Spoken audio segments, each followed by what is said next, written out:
ठाकुर मेरे अंदर भी हो सकता है।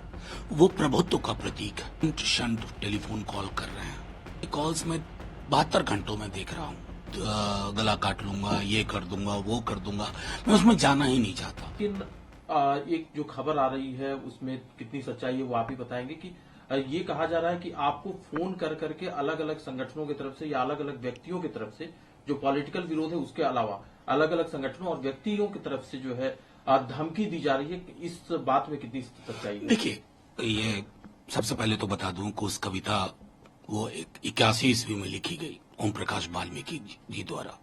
एक दलित बहुजन चिंतक थे।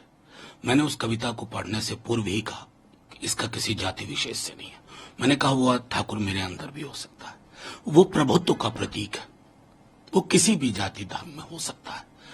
उसके बाद मैंने वो कविता पढ़ी और संदर्भ था महिला आरक्षण बिल में पिछड़ों की इंक्लूजन का। उसके बाद कुछ प्रतिक्रियाएं हुई। हमने अपनी तरफ से कोई प्रतिक्रिया नहीं दी, क्योंकि संसद के पटल पर मेरे भाषण को, दिए गए भाषण को जो कोई सुन लेगा, पूरा व्हाट्सएप फॉरवर्ड नहीं, पूरा भाषण, वो ये बात मानेगा कि इसका किसी जाति विशेष से कोई ताल्लुक नहीं था, प्रभुत्व के व्याकरण के संदर्भ में था। लेकिन मैं देख रहा हूं उसके बाद लोग अंत शंत टेलीफोन कॉल कर रहे हैं। एक अभी आया। तो इस तरह के कॉल्स में 72 घंटों में देख रहा हूं कि मेरी पार्टी ने लिखा भी, मेरे राष्ट्रीय अध्यक्ष ने खुल करके सारी बातें सामने रख दी।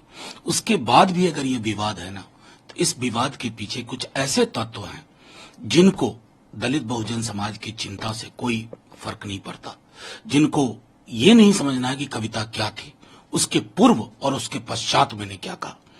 अब जाहिर तौर पर अगर समाज की ये स्थिति है तो मैं क्या कहूं। लेकिन सर जो धमकी वाले क्या धमकी दे रहा है? अब वो इस तरह की अपशब्द, गला काट लूंगा, ये कर दूंगा, वो कर दूंगा, मैं उसमें जाना ही नहीं चाहता।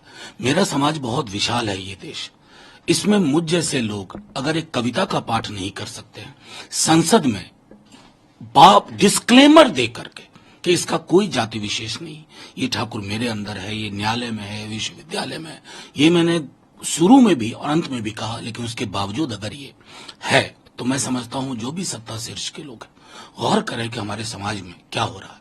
मान लीजिए आप मेरे साथ कुछ कर बैठा, कोई फर्क नहीं पड़ता, लेकिन क्या इस तरह का संवाद नहीं होना चाहिए? क्या उत्पीड़न के व्याकरण पे बात नहीं होनी चाहिए? बस मैं इतना कह करके इसको रखता हूँ। लेकिन सर आपको डर नहीं लगता अगर जान से मारने की धमकी मिल रही देखिए, है तो? अत्यंत सुरक्षा में भी लोग दुनिया से चले जाते हैं। अगर मैं सिर्फ ये समझता हूं कि ये मेरे व्यक्तिगत चिंता के का विषय नहीं है। इस देश के लिए क्या ऐसा होगा कि एक कविता पढ़ी जाए पार्लियामेंट में, उसके बाद कोई कहे कि सर काट देंगे, ये कर देंगे, वो कर देंगे? तो ये बाकी लोग जो हैं वो इस पर सोचें। जिनेवा कन्वेंशन का भी जिक्र किया है, उनका ये कहना है